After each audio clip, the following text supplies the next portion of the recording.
Assalamualaikum warahmatullahi wabarakatuh.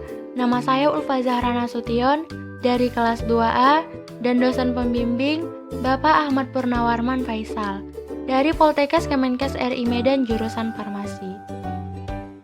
Materi yang akan saya jelaskan di sini adalah kristalisasi. Pada proses pemisahan komponen partikel zat padat yang terlarut di suatu larutan, ketiga zat padat ini menjadi kristal. Nah, pemisahan zat dengan teknik kristalisasi didasari atas pelepasan pelarut dari zat terlarutnya dalam sebuah campuran homogen atau larutan, sehingga terbentuk kristal dari zat terlarutnya. Lalu tujuan dari kristalisasi adalah menghilangkan zat pengotor yang terdapat dalam senyawa sehingga meningkatkan kemurnian atau konsentrasinya. Lalu bagaimana mekanisme pembentukan kristal? Yang pertama, pembentukan inti. Inti kristal itu adalah partikel-partikel kecil, bahkan sangat kecil, yang dapat berbentuk dengan memperkecil kristal-kristal yang ada dalam alat kristalisasi atau dengan menambahkan bini kristal dalam larutan lewat jenuh. Yang kedua, pertumbuhan inti. Pertumbuhan kristal merupakan gabungan dari dua proses, yaitu transportasi molekul-molekul atau ion-ion dari bahan yang akan dikristalisasikan dalam larutan ke permukaan kristal dengan cara difusi. Nah, proses ini akan berlangsung semakin cepat jika derajat lewat jenuh dalam larutan semakin besar. Penemuan molekul-molekul atau ion-ion pada kisi kristal, semakin luas total permukaan kristal, semakin banyak bahan yang ditempatkan pada sisi kristal persatuan waktu. Syarat-syarat kristalisasi. Yang pertama, larutan harus jenuh. Jenuh artinya pelarut telah seimbang dengan zat terlarut, artinya konsentrasinya telah maksimal kalau larutan jenuh suatu zat padat didinginkan perlahan-lahan. Yang kedua, larutan harus homogen. Nah, partikel-partikel yang sangat kecil tetap tersebar merata biarpun didiamkan dalam waktu yang lama. Yang ketiga, adanya perubahan suhu. Nah, pada penurunan suhu secara drastis atau kenaikan suhu secara drastis tergantung dari bentuk kristal yang diinginkan.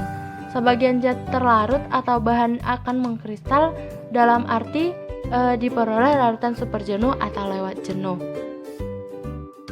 Lalu apa faktor-faktor yang mempengaruhi kristalisasi? Yang pertama adalah suhu.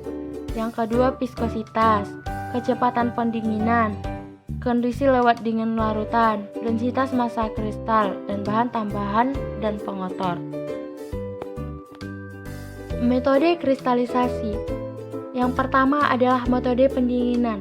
Pada metode ini dilakukan untuk bahan-bahan yang kelarutannya berkurang drastis dan menurunnya temperatur. Yang kedua, metode pemanasan. Pada metode ini dilakukan untuk bahan-bahan yang kelarutannya berkurang sedikit dan menurunnya suhu. Yang ketiga, metode pendinginan dan pemanasan. Metode ini merupakan gabungan dari dua metode, yaitu pendinginan dan pemanasan. Larutan panas yang jenuh dialirkan ke dalam sebuah ruangan yang divakumkan. Sebagian pelarut menguap, panas penguapan diambil dari larutan itu sendiri sehingga larutan menjadi dingin dan lewat jenuh. Metode pendinginan dan pemanasan ini disebut juga dengan kristalisasi vakum. Selanjutnya, metode dengan penambahan zat lain. Untuk pemisahan bahan organik dari larutan seringkali ditambahkan dengan garam, misalnya garam dari strychnin nitrat. Gula yang akan dimurnikan dimasukkan ke dalam Erlenmeyer. Lalu, siapkan penangas dan gelas piala untuk memanaskan air sebagai pelarut. Selagi panas, air dituangkan ke dalam Erlenmeyer. Setelah itu, Erlenmeyer digoyang-goyang sampai gula larut. Kemudian, larutan gula didiamkan pada suhu ruang untuk persiapan penyaringan.